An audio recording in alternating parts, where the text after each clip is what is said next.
Swim check 1, 2. Bike check 1, 2. Run check 1, 2. I think we're ready. Let's try this. Welcome to the Try Beginner's Luck podcast, a podcast where we explore the sport of triathlon from a variety of perspectives to help beginner triathletes on their journey. I am your host, Mashonda Shines. Welcome back, y'all, to another edition of Try Beginner's Luck. Yes, as you know, the last few episodes, I've been having songs in my mind when I start this. And I'm just going to go with the flow because that's what I do. And today's theme, I feel like it's Ladies' Night. You know the song, "Oh yes, it's Ladies' Night." Yeah, well, it is. It's Ladies' Day, technically, because we're recording this in the day. But we are feeling like it is truly Ladies' Night. And I have a panel with me today, and a panel of not just women, but extraordinary baddie triathlete women. Yep, I said triathlete because I add an A. I'm Southern, and that's what I do. So triathlete, it's like tomato, tomato, potato, potato. But what's important is that I get to introduce Kimberly Clark, Lisa Marshall, and Christine Palmquist to this audience. They all have a very, very similar thing in common. Triathlon. I know you thought it was something else and something different, but it's triathlon. And youth. They focus on youth. And Christine is interesting because she focused on para. So we are going to be able to expose those of you who listen who have children to a new dimension of triathlon in youth and how they can be high-performing athletes. So let me give you a little bit of background about Miss Kimberly Clark. She is the head coach of Impact Multisport, which is a junior high-performance development team for under 23 athletes. And she's a camp director for Performance Triathlon Camp, which focuses on bringing high school athletes into sport. She's USA Triathlon Level 2 certified with ITU, with youth, with juniors. She's a USA Triathlon Elite Mentorship graduate. She's also USA Cycling, RCA. Look, the list can go on and on and on. Let me just tell you, you're in for a treat. Next up, we have Lisa Marshall. Now, Lisa, we have a little special connection. We're Georgia girls. And it is so awesome to see that. I wish I would have known about Tri Atlanta back in the day, but I didn't, but I do now. And so for those of you who are in the Atlanta area, you have an opportunity to do Tri Atlanta, where she used to serve as the VP. And she's the owner and head coach of Multisport Explosion. Because she's explosive, right? It all makes sense. She started youth triathlon 13 years ago. She started with her sons, knowing that it was a passion and wanted to continue that legacy. So she is also a USA Triathlon coach, but she's also an All-American. Yes, she is. And she's won a couple of races where she's been the overall winner. But most importantly, she's making the difference in the youth today. Finally, we get to introduce Miss Christine Palmquist. Yes, now this, I actually tried to get Christine on last year, but no time like the present, right? And it's beautiful because now we get to not only talk about one side or one aspect of what she does, but we get to encompass everything that Christine does. Whereas before it was only going to be one-dimensional, but now it's multi-dimensional, which I absolutely love. So Christine is helping endurance athletes achieve success from the regional, beginner level, national, and world class since 1993. She is the founder and head coach of Cloud10 Multisport, and she's also the USAT Paratriathlon National Team coach. Yes, she leads the high performance camps for the national team and development team for paratriathletes and support athletes at world triathlon races and world championships. And she's also a baddie triathlete herself. I am so grateful and excited to bring all of these wonderful women to the audience. Welcome to Try Beginner's Luck, ladies. How y'all doing? So glad to be here and see you again, Mashonda, and everyone else, and Lisa and Kim. I'm really glad to have this conversation. Yes, welcome. Yeah, thank you for taking time to pull us all together. It wasn't easy, but we did it. Yeah. It's always hard to get all of our schedules together since we're all very busy coaching and doing things on, in our own world. So I'm glad we had this opportunity to talk. I've known both these ladies for a while, and I met you, Mashonda, when you presented my award, actually. So out in, at In the Austin. conference, in Austin. So. I don't think I told you that because I didn't update my bio when I sent it to you, but so you could add that I was the 2002 Developmental Coach of the Year, which was a nice surprise. Didn't see that one coming, but happy to accept the award. So, This week has been such an interesting week for me, right? And in terms of getting schedules, to your point, Kim, this week has been a blur for me. And I saw this quote that I posted a few days ago on my social media that said, when I start getting enough sleep and drinking enough water and exercising regularly and taking my vitamins on time and meditating and journaling and doing yoga, it's over for y'all. Hashtag over. And I took that from Lovey. And that's what this week has been about. And it's like, okay, one day I'm going to slow down and get all of it together. But until then, Lisa, you're right. I don't even recall. And like Endurance Exchange was a moment. And then it erased out of my brain because I needed to make room for other things. But it was a great moment. And so I do remember that. So thank you for bringing it back to my attention. Because all of you ladies were there, actually. Yeah. All of you were there. So again, it was a blur. When you're in the moment, it's a blur. It's kind of like when you're at a race and your athletes are racing, it's only about that moment. And afterwards, everything else just escapes. Is that like that for you all? Yeah. yes. Yeah. Okay. I was like, don't leave me hanging out here. Don't leave me hanging. Yeah, no, that's a daily, weekly, that's my life right there. So I'm actually putting on a high performance team camp this Saturday, and watching the weather because I think I might have rain and I've got a lot of outdoor activities planned.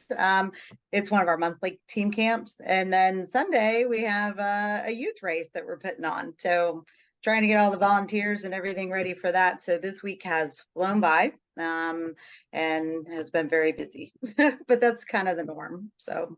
Well, let's talk about that because let's just jump right in to talk about what type of camps, because you all put on camps, you all are doing something very similar, but yet have your own niche in the market space. So we'll start with you, Lisa, because you told us about an event that you have upcoming. Although this podcast will air a little bit afterwards, tell us about the camp, tell us about what your program offers, and then we'll just kind of go around and talk about the different programs. Sure. Well, to give a little background on my program, so I started out as just a developmental team 13 years ago and just put it out there, grabbed about 12 kids, I think is what I started with. And they were friends of mine. It was their kids or fellow triathletes that I knew and their kids. And the reason why I wanted to do that is because my two sons had been doing triathlons since they were 5, 6 years old. And my husband and I have been actively doing them. So it was kind of a lifestyle for us. But my sons didn't have a local team. They had to go swim and they had to go with, a team, and they had to go bike with us and had to go run with somebody else.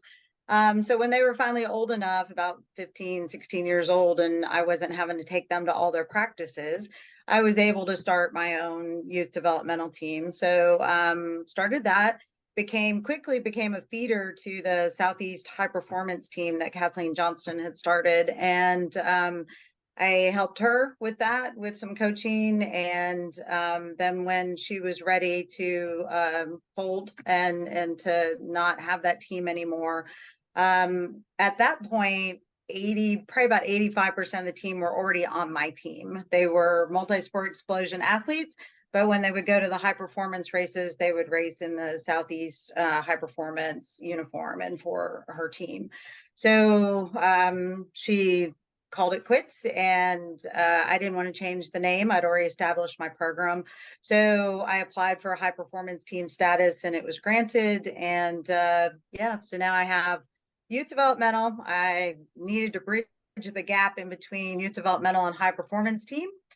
So I started an emerging elite program for kids that are starting to approach the age of 13 that are really interested in making triathlon, you know, their full-time sport, and starting teaching them some of the skills a little earlier, so they're ready to go when they start in the youth elite at 13. So yeah, so I've had all of those. Part of the high performance team program, Kathleen always had one camp a year for the Southeast team, and my boys loved it. I loved it. All the kids on the team loved it. But then they only got to see each other at the races. My athletes here locally practice with me anywhere from 3, 5, 6 times a week. I see them, but I also have athletes that live out of state or not close enough to come to daily practices. So I wanted to be a little more inclusive for those athletes. So I started offering camps. At first, I offered like 3 in the season. That quickly grew, and we now have 1 a month starting in January. So we do 7 camps, 1 a month, January through July, ending in July with our national team camp for those that have qualified for nationals, so they can get prepared for that. It's usually a weekend camp, so they can come on in, spend the weekend here with their teammates. And we just start at the very basics. And the first month is always about planning your goals for the year, going back and breaking everything down, starting over in case they missed any of the very basic things that they should have grasped in years past. But to make sure everybody's on the same page and we're starting out right for the year. And then we start building from there. They become there's a little more speed involved. Everything's really basic at first, and then we start adding to it. This time of year, it's going to be prepare for the next race each time. So we're getting ready to prepare now this weekend because we're in May. We'll be preparing for Pleasant Prairie, and then we'll have another one in June that'll get us ready for Pittsburgh. And Awesome. same for July, and yeah, on and on. So yeah, this one, it's only a day-long camp because we have a youth race on Sunday for all my little developmental kids. I kind of do that on purpose though. They know this. I'm not sneaking it by them, but I bring them all in and then I hold them hostage and they have to be my volunteers for the race the next day. So I have guaranteed volunteers. I promise them a group ride afterwards. And they get really excited about that. So they come and help. And they're the best volunteers because they know what's happening. They all started out at that level. They all enjoy the sport. So they're not like on their phones and they're not disinterested, and they make wonderful volunteers. So they will be out on the course in force on Sunday, hoping that we can generate some new interest from these kids that are attending the race, and hopefully continue to build up our developmental team and then feed the pipeline on up. So that's kind of what we're all about. There are a lot of high performance teams out there that don't have the developmental team, and they don't feed on, you know, up to the high performance team from the developmental. I think that would be very difficult. I've always started with the grassroots and teach them young, bring them in, get them engaged, keep them in the sport, and then bring them all the way through. I've actually had lots of athletes that I've had since they were 7 years old, and I take them all the way through high school till they're 18, 19 years old. So I feel like a second parent to a lot of them because I've had a lot of them for a very long time, watch them grow up and develop into not only great athletes, but really good people as well. Lisa, So, yep. take a breath. Let's take a breath together. My goodness, you are like, you go. And I guess that's why you have a good high performance program, because it's like your kids be like, okay, I'm just going to go because I don't want to, like, I mean, I can't even catch my breath. I'm like, whoa. That's kind of how it rolls around here. Man, fast, furious, succinct. Wow. Okay. So Kim, tell me a little bit about your program, because I think it's a little different and but you go up a little higher. So tell me about your program and what you guys have that is coming up. Yeah, well, I tell you, Lisa's tough to follow. She has a great story and she does fantastic things for the sport. We got started, I think, I'm here in Ohio and I started coaching really high school kids first. That was my first group that I had.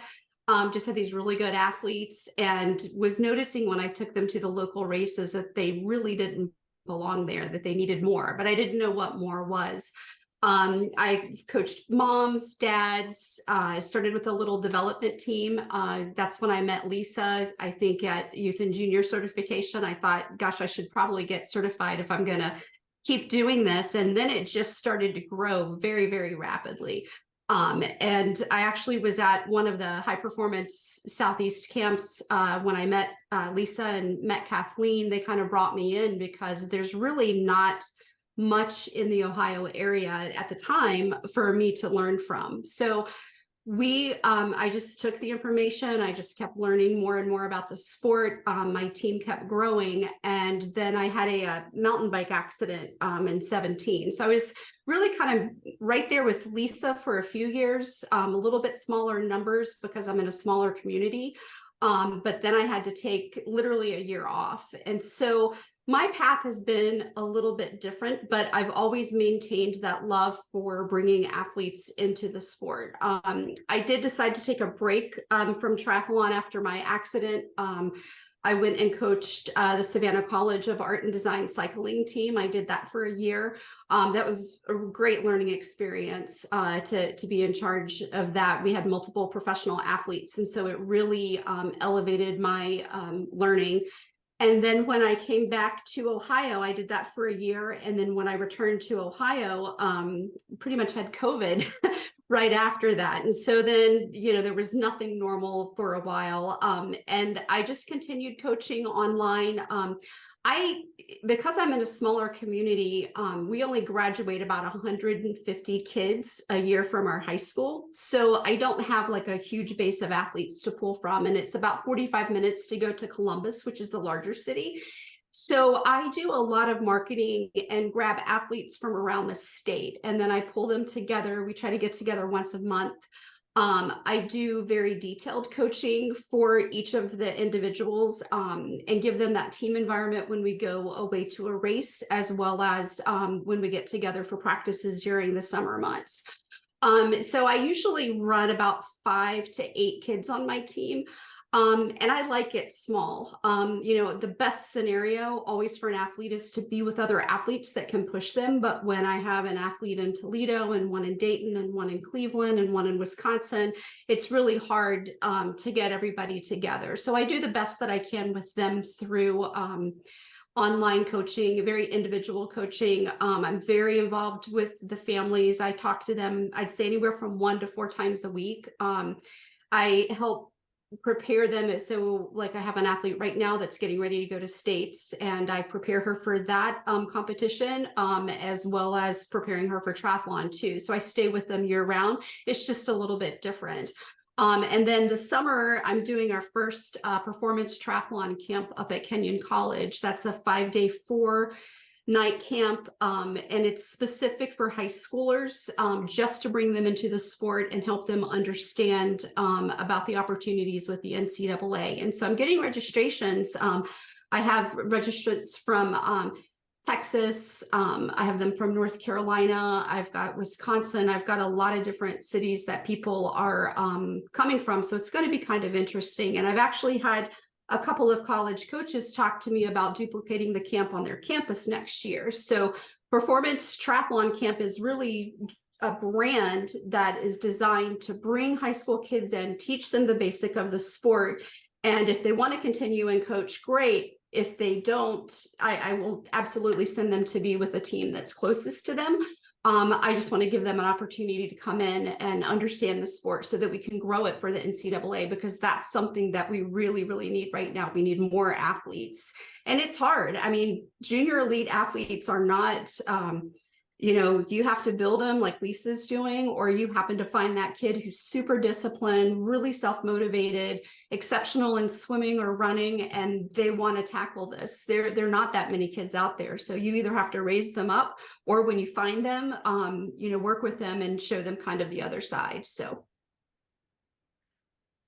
that's interesting. And I love how, Lisa, you're like the Big Bang. You have a lot of different, the explosion. Okay. exactly. Like your team is big. You have a lot of, different multifaceteds. But then Kim, it's like, you're like, no, I want it small. I want it intimate. And that's the beauty of just racing in general and finding what's best for you. And, a lot of times athletes are looking for teams, but whether they're introverted or extroverted, whether they want to be with a lot of people or not, this is a good indicator that there's something out there for you. And now there's something out there for the youth. So if you know youth in your area who have potential, but may not have the pathway, these are two really incredible options. And then we're bringing in a third. So Christine or Chris, since we're friends. Either. Chris, let's go with you. Tell us a little bit about what your program offers. So this, I think, is my 31st year as a coach. And in those 31 years, I've experienced coaching in just about every possible way. But I think there are two overwhelmingly common themes through all of those decades. One, I really believe in the power of sport, especially multisport, to make people happier and healthier, especially when they get to be on a team.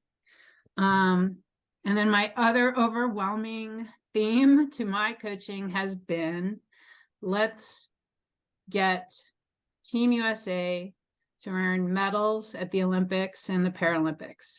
So those two things come together in all the things that I get to do.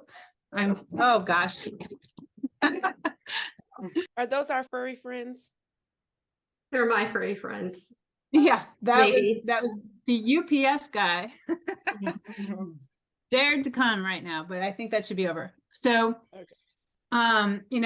So I'm very much a believer in the power of sport. I think that I've coached kids like Lisa. I had the MMTT development team for 15 years, working with kids as young as 5 or 6, and just getting them to feel like they belonged on a team, identified as a triathlete, and have fun. And to see how powerful that was for them as they grow up and, deal with all of the challenges of being a kid. Now I still coach high school. So I coach high school track and high school cross country. And you all can remember high school is a rough period of time. So the idea that I get to be kind of a stable adult in these kids' lives as they navigate those 4 years is such a great, important honor. And I really treasure that privilege that I have. So youth has always been a part of what I do, and it always will be a part of what I do. But I also do this try to get Team USA medal stuff. So I am actively trying to develop the pipeline for USA Triathlon High Performance Department, both in the Olympic and in the Paralympic areas, but mostly the Paralympic. So this weekend, what I'm doing is I'm traveling to one of our USA Triathlon Paratriathlon Development Series races, and I'll be giving a free clinic on Saturday, and then they will all be racing a paratriathlon. For some of them, their very first paratriathlon on Sunday.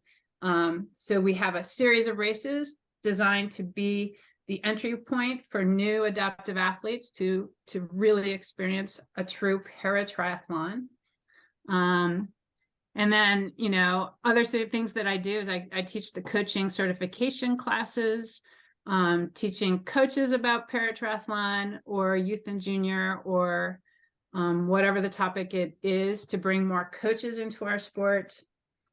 I am the team coach for our USA Triathlon para triathlon development team, our U23 team. So that means that I'm working with 11 really talented young people under the age of 23 who are adaptive athletes who would like to go to the Paralympics someday.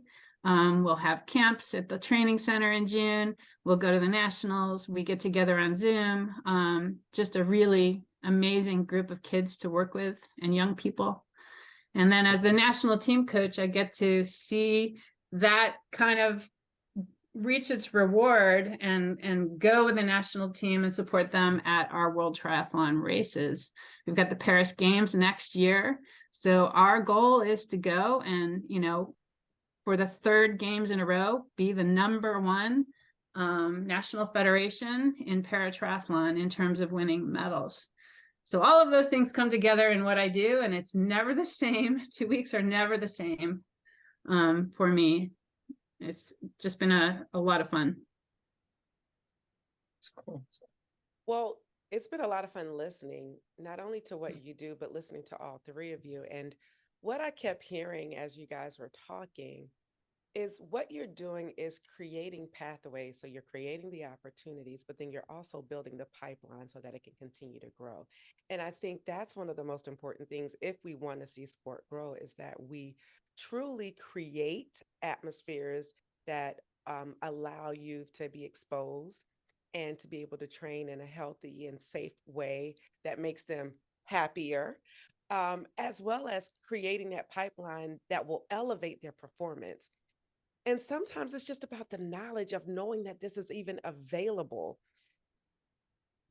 So I don't know about y'all, but I just learned a lot. So listeners, I hope you learned a lot, because that to me was, it's kind of like, man, I wish this was around when I was younger. Not that I would have taken that path, but just having the option. And so now that the option is available, let's not hinder the growth for someone else who could use this type of mentorship and opportunity. So my question, I think, for you now, for all of you, is how do you balance? No, that's not my question. My question is, you all do something very similar, but again, in different niche markets. How do you work together collaboratively and collectively in what you do? That's a great question. I can speak. I know Christine is there. If I ever need her, I could contact her and talk to her. I would zero hesitation to call her. Same with Lisa. Lisa and I have been friends for a long time. And I think that's what happens when you invest in your education and you go to things like the endurance conference, or you go get additional certifications and you stay active among other coaches. That gives us a chance to meet other people. And you just naturally build relationships so that you do have those resources. I mean, I probably have, probably 10 coaches that I can contact literally by text anytime I need anything. And we all talk openly and freely with one another about whatever's going on. And I remember in the beginning stages, and I still see this with some newer coaches, that they're not all willing to talk and share, like they have a big secret or they're trying to be competitive. But I think it's great. I love having a network of coaches that I can call and lean on, because we all ultimately work on little islands. Right. I mean, I agree with her. I mean, Kathleen was a huge resource for me with my sons, and then, other people that I did triathlons with. I think there's a common thread. Yes, triathlon has a wide, when you show up at a race, they're all body types, they're all different types of people, and they all come together, and it's like you're in this together. We're all going to conquer this. We're all going to go out and do this triathlon and be successful, right? So it's the same thing with these kids that I'm working with. Most of them come to me and they've heard of triathlon, or their parents did one, and so they're kind of like-minded kids, at least the ones that stay are. There are some that I have desperately tried to bring along because they were a great little runner or a great little swimmer, but they didn't like being uncomfortable. They didn't like the amount of time that it consumed, or they thought they were going to go be a lacrosse star. So we, as coaches of a niche sport, we kind of lose them to some of the bigger sports along the way. But just like the kids are very similar that are on the team, and like Christine said, it's nice to bring them together and let them be a part of something. And the reason why they really like it is because they found somebody else that's like them. They found somebody else that enjoys pushing themselves, that enjoys, working out multiple times a day and giving this kind of effort to something bigger than themselves and to push themselves as far as they can. Many of mine, when they sit down and write their goals, their long-term goal is they Olympian or, pro athlete, or, they're already thinking well beyond their years of what they want to do. And these aren't pipe dreams for them. I mean, some of them were national champions. So, for their age group and, for the youth elite and the junior elite. So the possibility is there that they could get to that level. There are kids out there today, they're not kids anymore, they're young adults, that are trying to get spots for Paris. And they were on the Southeast High Performance team. They were on Christine's MMTT team. That's the same. These are the same kids that we brought along when they were little. And you see this, eagerness in them and this willingness to win and wanting to strive to be the best. And so you got to keep feeding that. So it's very important to anybody out there that wants to start a youth program that you do this for them. I don't do this for me. I don't do this for any kind of accolades. I mean, I obviously don't do it for the money. I mean, if anybody's getting in this for the money, they're in the wrong place. Because if I didn't have a husband that gave me money to get started and that actually makes the money, because that's not what this is about. Yeah. So it's purely done out of love for the sport, because I started out doing the sport and fell in love with it, saw what it did for my children and for, their love of the sport and what they got out of it. And I just wanted to share that with other kids. And I think I've done that because I end up getting not only parents of these kids telling me, what an impact this team and I've had on them throughout the years, but I also get the kids when they finish college or they're off in college and they come back and see me, or they send me a text or, send me an email about something, or want me to write a, job recommendation for them or whatever. They appreciate what was done for them. And they come back and say, I learned a lot from you, not only about sport, but about life. And there are so many life lessons to be learned through sport, not only how to win and how to lose, but how to do timelines, how to get everything done, how to set goals, how to go after goals. And then in our sport, it dives even deeper into nutrition and hydration and sleep and everything else. So it is a great sport for kids to get into, to learn a lot of life lessons that even if they don't stay in the sport of triathlon, that they can use for college and beyond. Absolutely. So collaboration. I think you might not guess this, but for us coaches, there is a lot of isolation, even though our job is communicating or maybe seeing in person people every single day. In the end, when we have a spare minute, we have everybody's lives in our head.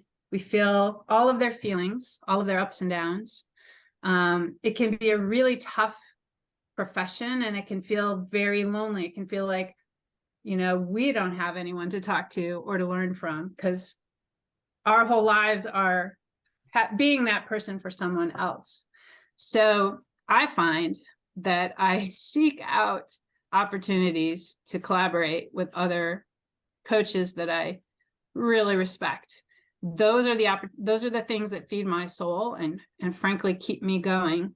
So this weekend I'll be with another coach that I really like, and I'm sure I'll learn from her. She'll learn from me. And just that opportunity together is going to give me a spark of energy for next week. And then a couple of weeks from now, I'm teaching a coaching certification course with someone who I've worked with many, many times. But I am sure he and I will learn from each other and come away with some extra energy from that collaboration. And then the week after that, I'm coaching a camp at the training center. I've got 3 coaches and some other great staff people that will be there. And we are all going to come away from that collaboration with more knowledge, more energy, and just that very valuable, priceless feeling of connection to others that can be the person that we talk to. So I think that any coach who's been in this profession for a long time knows that there are no secrets. We will share anything. We want everyone to feel, empowered and knowledgeable. It's not about us, it's about our athletes. And we need each other to get through the dark periods, which do really happen as a coach pretty frequently. But that said, the great happy periods happen frequently too. And we do make a difference. And it's a meaningful profession. But without collaboration, I would have only made it a few years as a coach. Oh, absolutely. And I think that's another issue to circle back around, Mashonda, that you were talking about having balance in your life.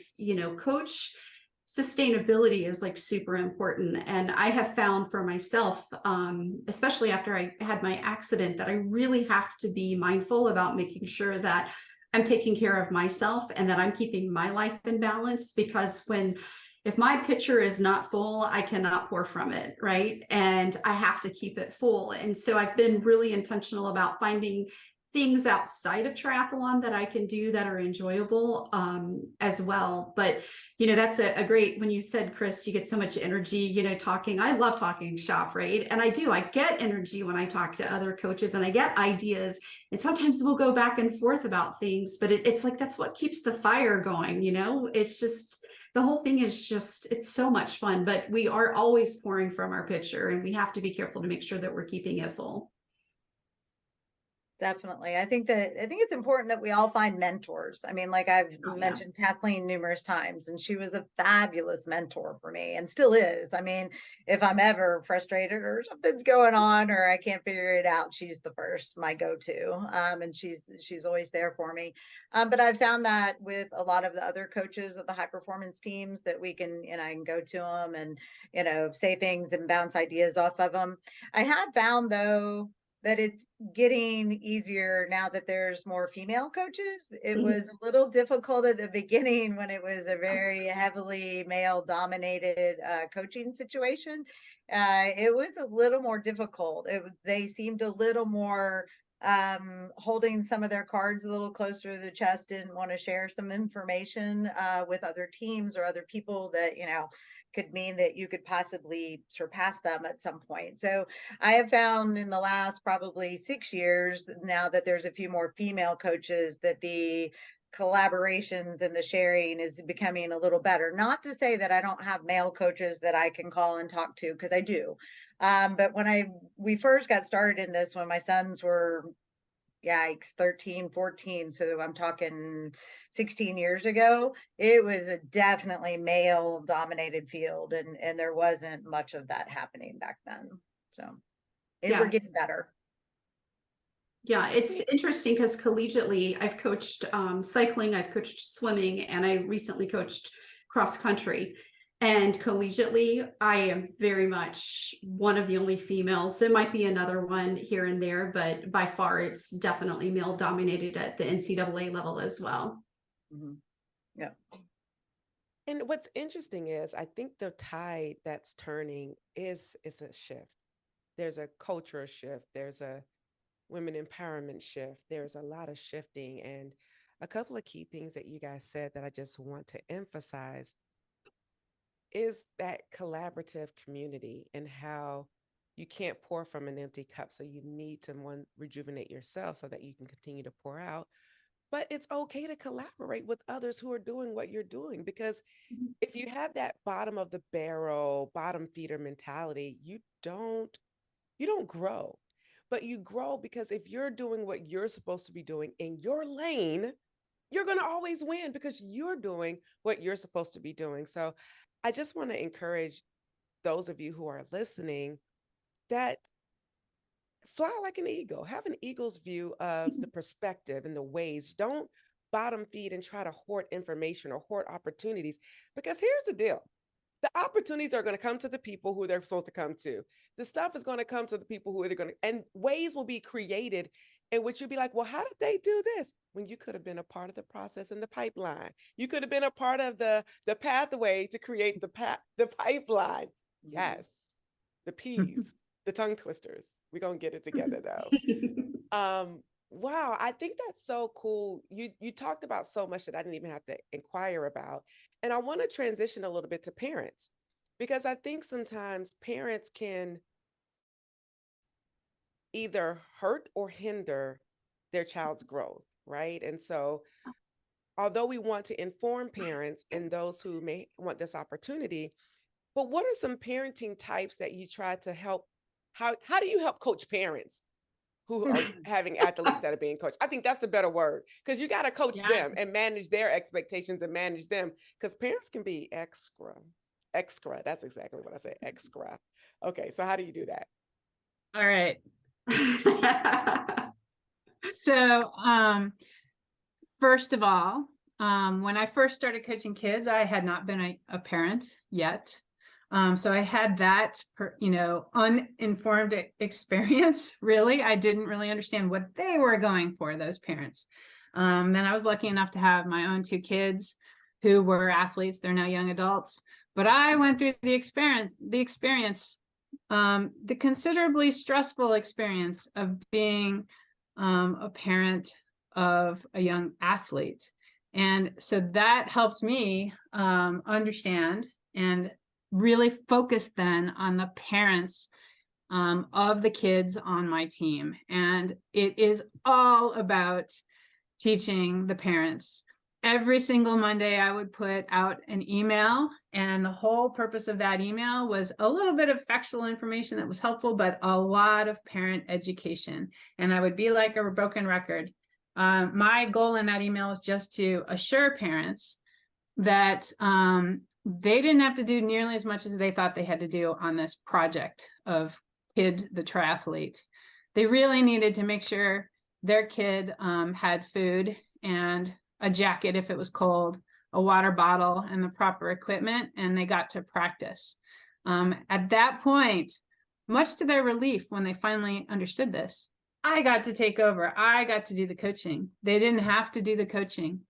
And it was a little bit hard to get that message through, but they all got it. And once I had that youth team rolling, because we had like 60 kids on my youth team, when a new family would come in and new parents would walk on, all of my experienced parents would go and welcome that new family, and they would teach that new parent, hey, relax, just sit back and enjoy this ride. It's going to be a lot faster than you think, and it's going to have its ups and downs.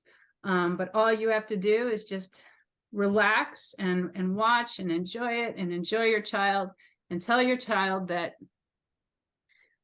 kid, I'm proud of you. I can't wait to watch you race. And repeat that every day and nothing else. Let the coach do the coaching. Take the pressure off the kid. Let the kid be in the sport for their own reasons, not for their parents' reasons. Because kids figure that out really young, like 7, 8. They're like, oh, I'm only doing this because my mom wants me to be fast in triathlon. And then it sucks the joy out. I mean, they are going to be out of that sport sooner than you can even blink an eye. So parent education is everything.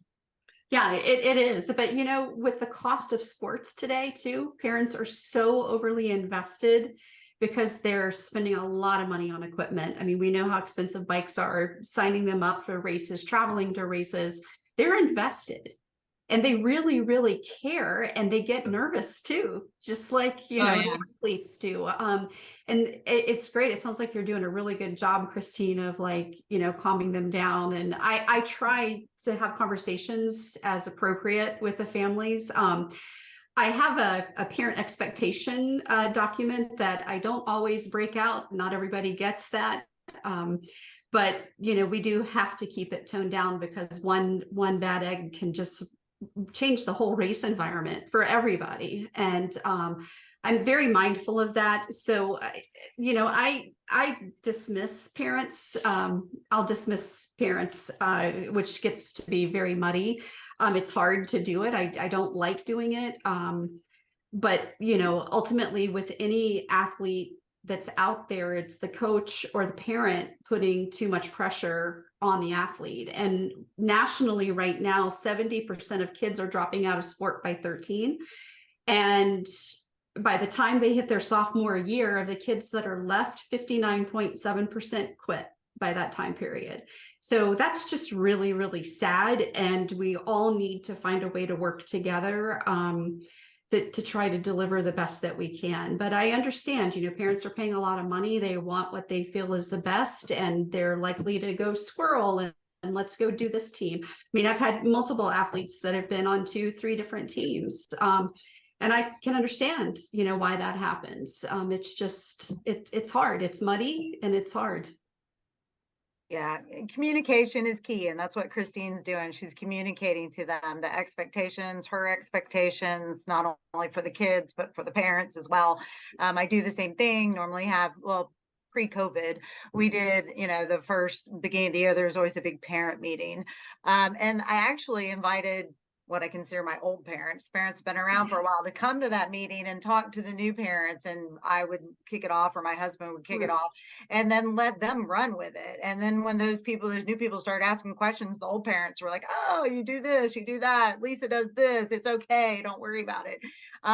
They're invaluable. The people that you have had that have trusted you with their kids and that are happy with the program and the results that they're seeing, those are your advocates. Those are the people you need to put in front of those new parents and say, just bring them to practice, just get them there and let her do her thing with them, and you'll be okay. So you've got to establish the trust. You also have to communicate some more, because some of them don't read, some of them don't listen. So you have to keep saying it over and over again. But if you stick to the same storyline and you give them these nuggets, like in these emails, I do a weekly email, and it's normally got the bullet points for the week and then our future things. And then there's usually some kind of tip in there. And it's usually a parenting 101 tip. It's not rocket science, but, you know, I've had 2 kids. They were very successful athletes. I grew up as an athlete. I've had good coaches. I've had bad coaches. I've seen good parents. I've seen not bad parents. They're bad athlete parents. And that's what I mean by that. There's some that don't understand. Maybe they weren't an athlete themselves, or they never reached that high of a level. And so now they're a little over invested in some ways, or perhaps they were really good. And so now their expectations of their child being really good at the sport they've chosen for them might not be, you know, it might not be right. It might have set the bar a little too high. So you have to be real with them. There's a lot of communication that goes on about where we are and where they need to be, and how to make that all work. So I'm very real with them. I never sugarcoat it. I know you find that shocking, but I don't. I'm like, you know, this is pretty much how it is, and this is what's going to go down. And they either come along or they don't. And sad enough, some of those that we've lost along the way, for those various reasons, at first I'm like hurt and like sad and feel bad for the kid.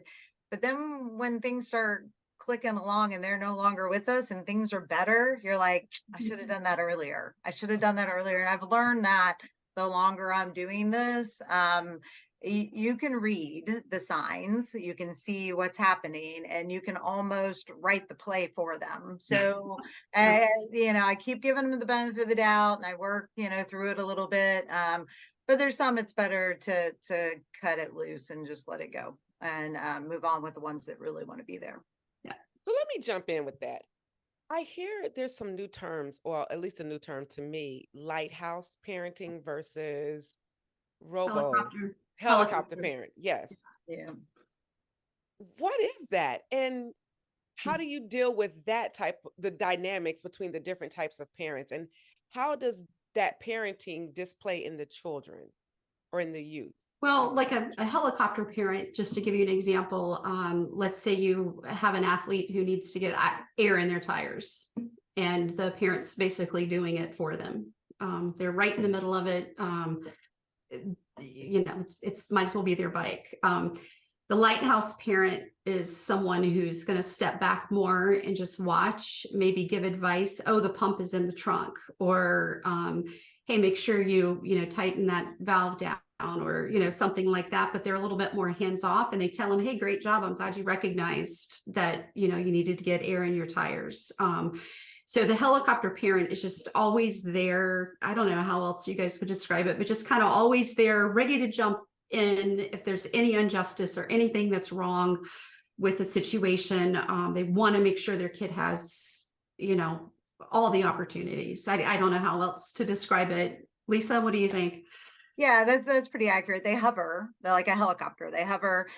They swoop in. They save them way too fast. And when they do that over and over again, all it does is teach the kid that they don't think they can do it by themselves. That they don't think the kid's capable of thinking for themselves, or responding, or reacting to, or doing anything for themselves.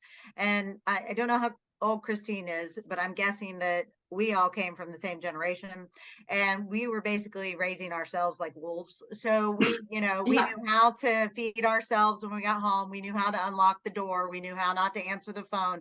We knew all those skills. We learned how to put air in our tires because we wanted to ride to the neighborhood pool, and we couldn't if our tires were flat. So we learned that very early. These kids, not so much. Everything is done for them. We had a flat the other night in bike practice, and one of the other coaches started to just change it for him. I'm like, oh, no. Yeah. These kids are 13 to 18 years old. They need to know how to change that flat. So this will be an educational on the side of the road. So, we worked through it and showed all of them, but they're pulling stuff out of their pack that's on the back of their bike and asking me what it is. Their parents have put this pack together that has all the tools in it, everything they need, but they don't know how to use them. They don't even know what they are. They're pulling out tire levers and looking at it going, what is this? And then pulling out the tube and shocked at what it was. I mean, a CO2 cartridge, didn't know what it was, didn't know how to use it, but they got it because their parents made sure they had everything, but they didn't bother to tell them how to use the tools that they have. So we're there to make sure that we give them the tools, and then we show them how to use the tools. Because the tools aren't any good if you don't know how to use them. If they just stay in the little pack, you don't know how to use the tools. So as coaches, we're there to give them the tools and to make sure they use the tools. Yeah. Yep. One of the really huge benefits for a young athlete to be in a sport is because the sport gives them the experience of success, the experiences of failure, the experience of challenge, of goal setting, of not achieving goals, of exceeding goals, of having good days and bad days, of having to solve problems. Mm-hmm. And if we can get them away from their parents and assure the parents that the best thing for this kid is to experience all those ups and downs, those failures, and those chances to solve problems, that they will graduate from high school, become young adults, and have some self-confidence that they can do whatever it takes. Without that self-confidence, that's where you have the mental health crisis that we've got right now. So I think, one of the best things we can do for the young generation is to teach those parents that it's okay. It's actually the best thing you could do for your kid is to give your kid a chance to fail. And, be not upset about it, of course, that happens, that we're going to learn from this. Right. And parents just want so much for their kids. They don't want to see their kids have a bad day. Yeah. They feel that pain, but they have to have bad days in order to be healthy mentally in a few years. So I get to tell the parents that. Yeah. And when the parents finally hear that message, they're like, I don't have to do everything. This is wonderful. It's like when you have a kid and they get to high school and you realize that you cannot do their math for them anymore. There's no way. And someone tells you, like it's actually their responsibility to do their math. And you think, wow, no more math, no more homework. I don't have to worry. I've gotten to this point in the parenting phase where my kids are going to fail if they're going to fail, and it's not my responsibility. What a relief. When I always, Lisa, I know, Lisa, we all have this rule, no parents in transition, right? And your first age group race with the little bitty kids, and the parents can't go in transition. You can literally see the moms shaking on the sidelines with their little 7-year-old setting up transition all by itself. But it's a glorious thing. Like I love that. Yeah, my famous. We teach them how to do it. And we said, go do it. And the parents are like leaning over the fence trying to help. And I'm like, just stop. They got this. We do this in practice. They can do this all by themselves. Stop. You guys have an interesting job, and I know that is not my ministry, so I'm gonna let you guys continue to win in that area. Because listen, Linda, I don't think that I could handle all that. That would be nerve-wracking. But you're right. Allowing kids to fail sets them up for not only success, but it allows them to be successful adults, and learning that every opportunity, everything you do won't always end in a quote unquote win. And I think that's a lot of what we're seeing now. People who haven't failed don't know how to handle failure and building themselves back up. That's an intangible skill that we must engage in letting people know. So I am here for it. I want to transition because, we are all talkers, and I don't want to keep us on too long because you guys have a busy day. But I do have an important question before we transition into finding out about your first stories, because you can't come on Try Beginner's Luck without us hearing how you got started, right? What does it take to be a high-performing youth/junior athlete, from a commitment level, a time, financial support? Can you guys go into that? Because I think maybe people don't know. I'll start. So for a high performance athlete, you're talking a bare minimum, 3 practices a week, hour and a half of each, so 90 minutes each time. But they need to then do some other things on their own in addition to that. So you're probably averaging 15 hours a week to do it well. And you probably will get to the point where if you're really successful you're probably doing more than 1 workout a day. You're probably doing a workout before school and a workout after school. And then maybe you get a day off during the week. But these kids, they like that because their friends are doing it. They're doing it. They're in this, like I said earlier, they're in this together. They're just that kind of personality that they want to be busy and have all of those things to do on their to-do list for the day and tick them all off. As far as expense, the bike can be pretty pricey. Those things keep going up and up. Several of my parents have said, I don't want anybody to rear end my car because the bike on the back is more expensive than the car. So, and that's true. You can be driving a car around that is not the value of the bike. And then, the rest of it's not that bad. The uniforms aren't that bad, and that's usually 1 a season. The running shoes every couple, a couple hundred miles. So some expensive running shoes, but you can probably get away with a pair or 2 during the season. Also depends on if the kid's still growing or not. Wetsuits, you don't have to have the one with all the bells and whistles if the kid can swim. If the kid can't swim and sinks like a stone, then you need a better wetsuit to prop them up. I don't want to put a price tag on it, but Yeah, You could you're travel. probably Don't spending a forget the couple travel. thousand. Oh yeah, the travel, because all of our youth, it's not youth elite anymore. It's the developmental series. You got to go places, especially from like Georgia. None of them are held here. So you're Yeah. going to Wisconsin, you're going to Iowa, you're going to Florida, you're going to Pennsylvania, and Richmond, Virginia. So you are traveling around a good bit. So you got to be able to do that. You got to be able to afford either flying or driving to those locations, and then the hotels and the eating out. Yeah, and So that's it is expensive. yeah, that's the tough part of the sport too, because parents have to work. They can't always, take time off for travel. And sometimes you have to leave on a Thursday for a weekend race, and you may not get home until Monday, depending on where it is. So that's definitely, I think, a barrier for a lot of people. Plus the format, racing draft legal, you have to have experience. You've got to gain that experience. And the more races you can do, the faster you're going to catch on. Because honestly, you put these kids in a pool or on a straight line and say, run 3 miles. There's not going to be a huge amount of difference between them. It's the cycling strategy. It's what happens in the water. It's all of it coming together. And you only get that experience by doing it.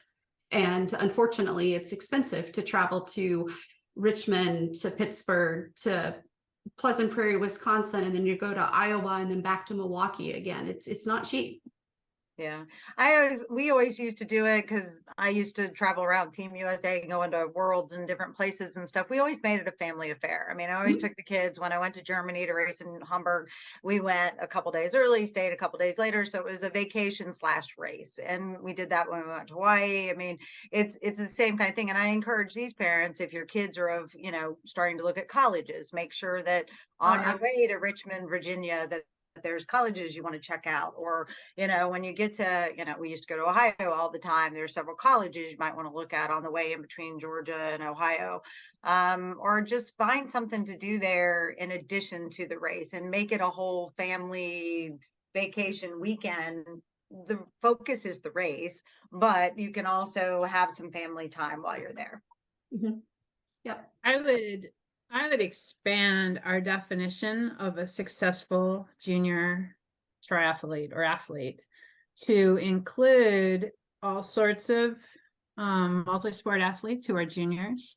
And success does not just mean, performing well in draft legal triathlon at, our draft legal series or nationals. It can definitely include all of the kids who just adore multisport and all of its infinite variations, which can include now, off-road triathlon, duathlon, winter triathlon, gravel triathlon.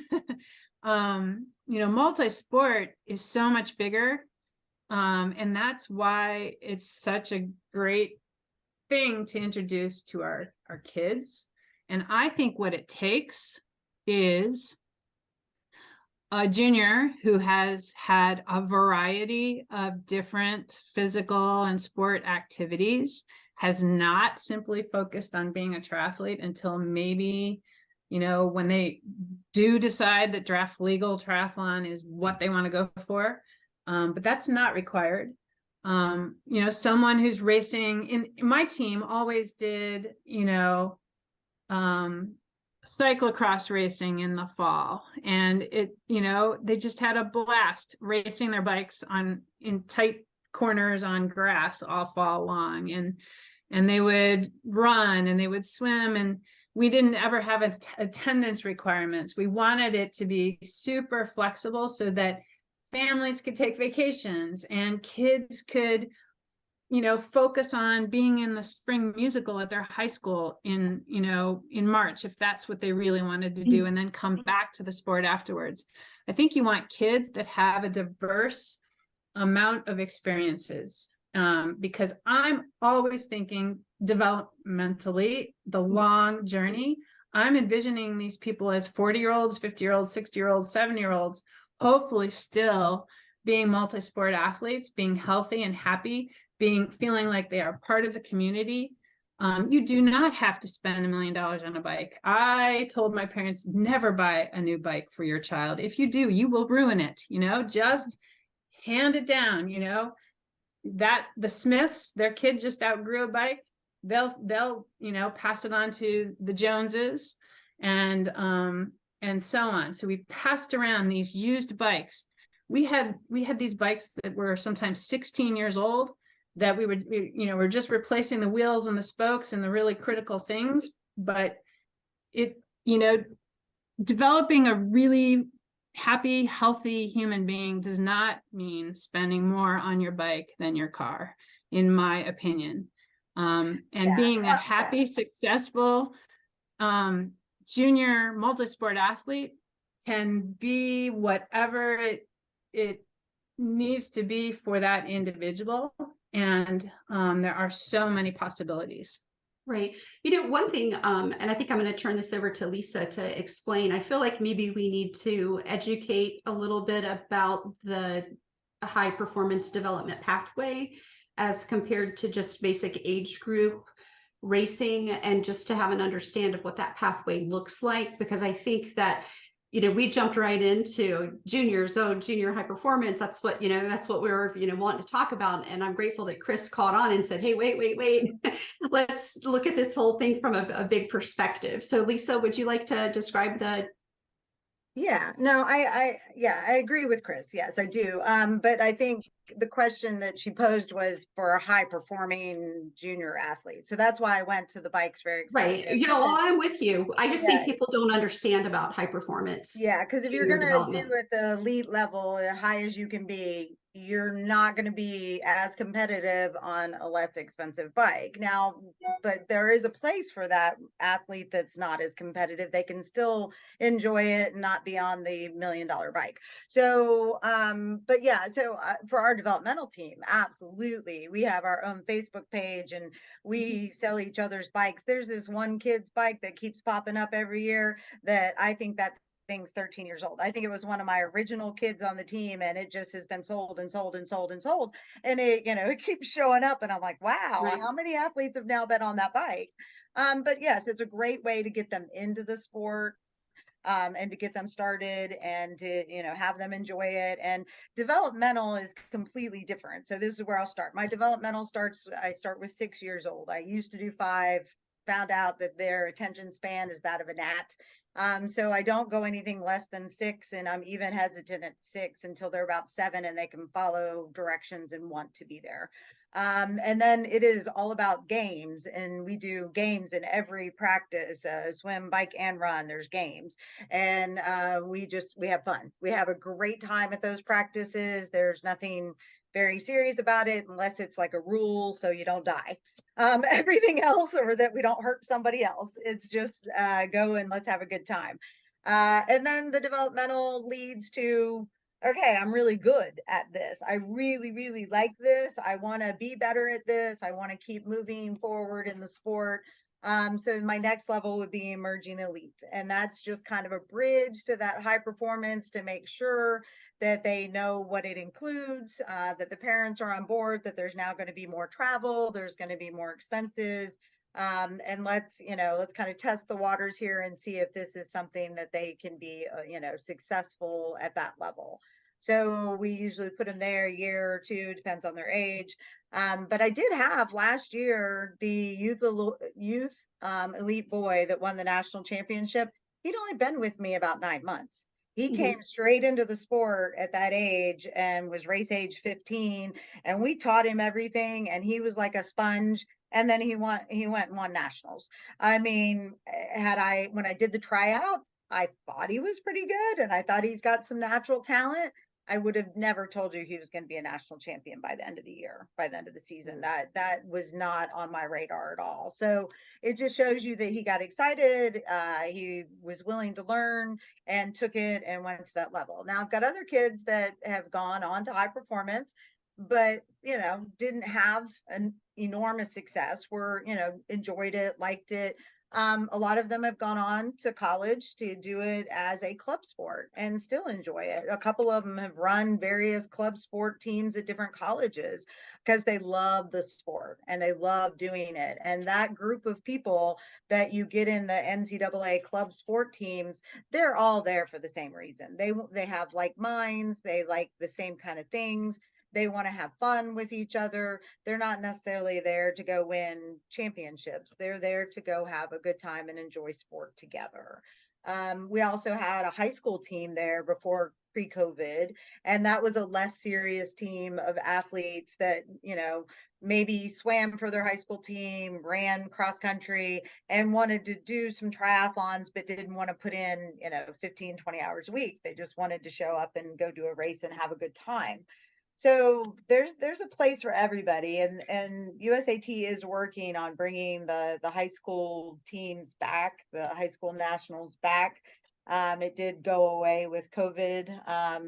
The focus kind of shifted away from it, but I think there is definitely a need for the high school level.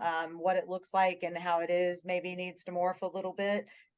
Because right now NCAA is pulling most of their kids from the high performance teams, and they're the higher performing. Well, not all of them, because a lot of the kids, not all of them. Yeah. Especially the D2 and the D3 schools, They're they taking have to build runners. their triathlete. They're finding kids who were multiple sporting in high school, like a swimmer and a runner, and they're teaching them about triathlon in college. They have that roster space. That's out of necessity. That's out of necessity to fill those spots. They would much prefer to have an athlete that already knows. Sure, but there's not that many of them. I mean, how many girls are we graduating a year? Because I remember before COVID, it was like 15. I think it's bumped up a bit now, but maybe we're graduating, I don't know, 30? I don't know. Which is why you guys are so important, right? Like, we need what you do so that we can, again, build those pathways for pipelines. And you're right, I did ask about how performing, because I think that's just what my mind was on versus asking about youth in general. But what this feels like to me is that we just have to have a part 2. And we have to get more down in the weeds, because I am just like, I was getting lost in the conversation, like, wow, really? Like, oh, because there is so much. So if you want to know information, I will post the links to everyone's website in the show notes so that people can reach out to you if they have more questions until we have our part 2. Now, let's transition really quickly into how you came into sport, your first time story, because we all have a story. And I think it's so powerful when we share our experience, because sometimes people see you and they're like, oh, they didn't go through anything their first race. They didn't have any mistakes. No, everybody got a first time funny story. So I want to hear about your story, and let's just go. Let's do it. Christine, you want to go for Chris? You want to go first? Sure. When I was a kid in Ohio, I was not involved in any sports at all. I was all music and drama, Fiddler on the Roof, blah, blah, blah.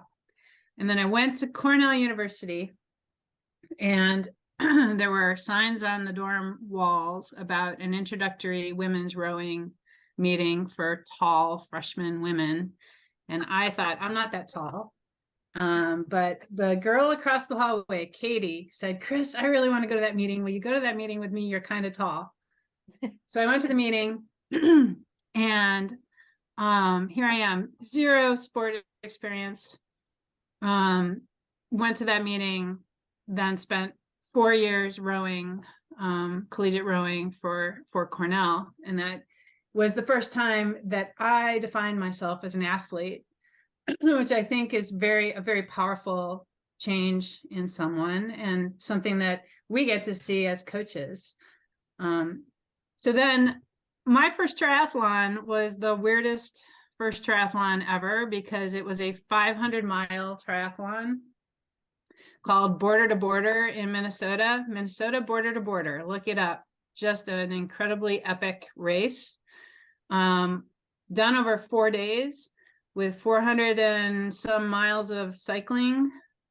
You started in the southwest corner of Minnesota and you finished in the northeast corner on the Canadian border. So almost, 400 and some miles of cycling, 50 miles of running, and it finished with 50 miles of canoeing.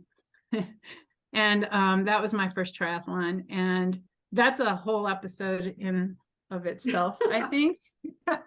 Yeah.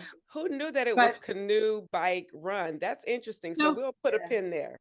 yeah, put a pin there. In the Midwest, we have a lot of canoe racing. And in the 90s, there were as many canoe bike run triathlons as there were swim bike run triathlons. And just another example of how infinitely variable multisport can be. Yeah. Definitely. I was a college freshman and I was a swimmer. I did all the sports growing up. I played softball, I ran track, I ran cross country.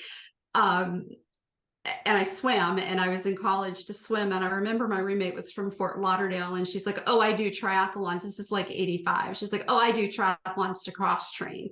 And I'm like, "You're crazy. You are crazy." And I didn't touch it. I thought she was a nut job. And I just ignored that. So kind of full circle today.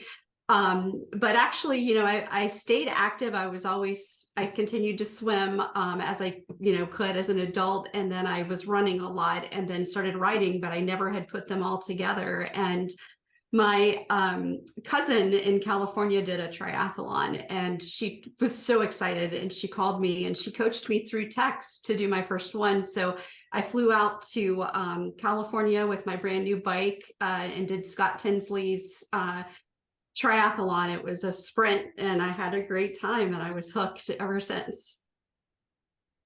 That's cool. Mine was a little different. Mine was kind of a dare from my husband. I'm not one to back down to a dare. But I grew up as a swimmer. I had swam my entire life, swam year round, was a swim coach, summer league swim coach. And we'd gotten married and both of us were working and he had started doing what they called biathlons. That's now modern day duathlon, used to be called biathlon. And he was doing a couple of those here locally and did a few triathlons, but he did not grow up as a swimmer. So he was asking me to help him swim. So I was going to the pool with him and I was doing a couple laps and I had not been in the pool in a couple of years. And so I was helping him. And then he said, well, why don't you do this all women's triathlon, this Danskin women's triathlon? And it was at Stone Mountain, which I don't really like the water at Stone Mountain. Those of you from Georgia know what that's like. And it's really hilly around Stone Mountain. And my only bike was his.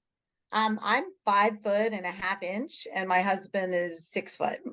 So his mountain bike isn't really what I should be riding on, but that's what I did my first triathlon on was his mountain bike, which was interesting to say the least.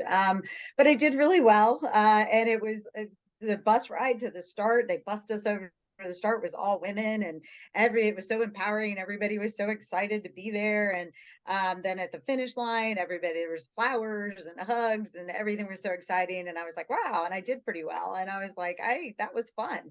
He's like, well, I'm doing one in 2 weeks. There's another one. And I was like, okay. He's like, but it's not women's race. You okay with that? And I'm like, sure. He failed to tell me the name of it. It was the Hooters Man race. Hooters, Hooters restaurant? They had Hooters girls in their orange shorts and their little tops lining the finish line. Drastic polar opposite of the Danskin women's race, okay, that I had done. And so now I've acquired a bike. It's still not a great bike, but I've acquired a bike and I did that one and had fun with it. And I've been doing them, I haven't done them lately because of my coaching schedule, but I started it'll be 30 years ago this year. So yeah, been around for a while. I love it.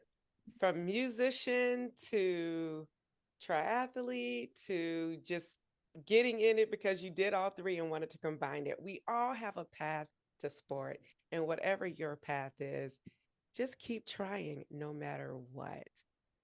Wow. I wish we could dive a little deeper into your stories. However, that just means when part 2 comes back, we'll get a little bit more information about you. But I cannot have you leave here without some rapid fire questions. All right. Here we go. Rapid fire.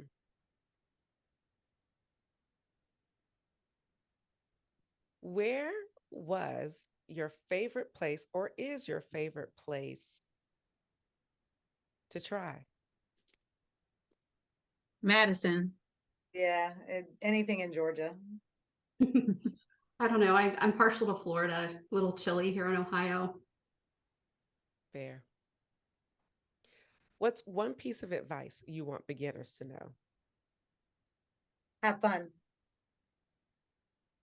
Everybody was a beginner at one point. So Find a training buddy. Do you have any race day superstitions that you pass on to your athletes? take toilet paper. What? Take toilet paper to the race in your Oh, bag. take toilet paper. I Take was like, toilet paper. I thought you Yeah. said tick toilet paper. I was like, tick toilet paper? That's No, weird. no, Okay. sorry. My No, take ears. it because it's all they run out. They run out. Find Okay. your favorite songs and listen to those the day before the race so that those songs are in your head when you're racing.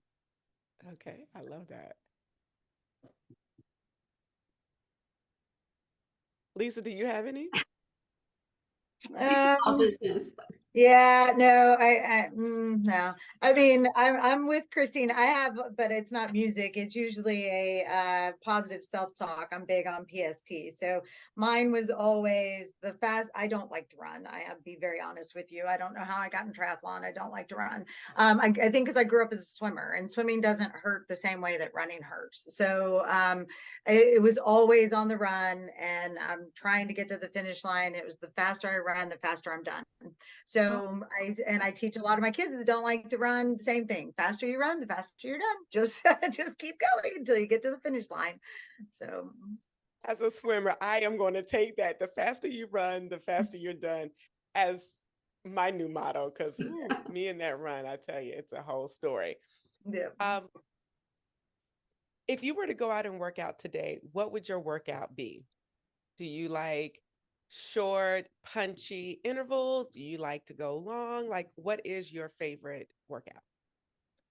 I already worked out today. So I did my burn boot camp this morning. I've become a big boot camper in the last year and a half. It goes along with growing up as a swimmer and having a coach on the deck and a workout and them telling me exactly what to do and when to do it and how to do it and whether I go fast or whether I go easy or what weight. It's very much a swimmer's mentality. So I've told all my friends that were swimmers or past triathletes, you need to try a boot camp because you'll enjoy it. So I'm really more into doing weights and those activities nowadays. I do still ride with the kids and ride for pleasure, but I don't do intervals anymore, and I do not miss intervals. I do not miss doing my intervals in training for Olympic distance or sprint distance because those intervals hurt. So I don't miss doing my sprint intervals on my run or my bike. Swimming I still do because I still swim masters 3 times a week. So I still have to do those. But besides that, it's kind of changed a little bit over the years from where I was at the beginning to where I am now. Yeah, I've definitely changed since my accident. I can't handle a lot of intensity, so I'm hiking. I hike a lot with my dogs. Love it. My favorite workout, which is only good during extended daylight parts of the season, is an after dinner sunset ride on my bike through the prairie. It's very cleansing. Nice. Oh, sorry, just had a moment of being on the prairie. In that little house. No, just kidding. Little house on the prairie. Okay. And how do you decompress? Do That. I? How do you decompress? I don't know that I do. So that's Well- something I need to work on. I don't know that I do decompress. Yeah. Anybody that knows me knows that I don't do that very well. That's a weakness. That's something I need to work on. Laughter, I guess. I think if I don't laugh about things, that I seriously will just explode. So Yeah, I try to keep things light as much as possible and laugh at myself and at things as they come along. I think the older I've gotten, the better I've gotten at that too, not to take everything so seriously. Yeah, yeah. That's good. I get weekly massages. I try to. I know it helps. And then I have a vegetable garden, so I'm busy with pulling weeds, and I do a lot of thinking when I'm out there, so it helps a lot. After my prairie sunset ride, I come home and I'm learning bluegrass mandolin. Oh, Wow, that's cool. I don't have time for an instrument right now, but maybe someday. Got to make the time. I know. Can't I just keep unfortunately, pressing. yeah. I unfortunately, any spare moment that I had in my life, my mom now lives with me, so she's 88. So yeah, so that's kind of taken a turn on my free time and my lifestyle. So yeah, but you know, you only got so many of those years with your parents. So Absolutely. And you got to cherish those moments. So no matter what, cherish the moment yep. and be present. So yeah. Yeah, and you got to laugh at those moments too, because some of those will make you cry. Some of those moments are worse than parenting your own kids. It's interesting the reverse. I know we just went out on a whole tangent, but the reverse of, parenting, like when you start to parent your parents and you just be like, but They call it parenting up because I'm now, instead of parenting down to younger, I'm parenting up. And she asked me today if I closed the front door when I walked out of my house. I was like, yep, I did. So. Gotta love our parents.